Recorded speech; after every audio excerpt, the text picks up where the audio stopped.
তৃতীয় শ্রেণীর শিক্ষার্থী বন্ধুদের জন্য 58 পৃষ্ঠার দুইটি গুণ অঙ্কের সমাধান করব।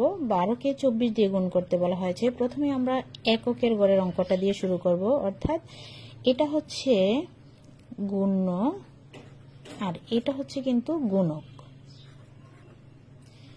প্রথমে আমরা 4 দিয়ে 2কে গুণ করব, 4 দুগুণে 8। তারপরে 4 দিয়ে 1কে গুণ করব, 4 একে 4।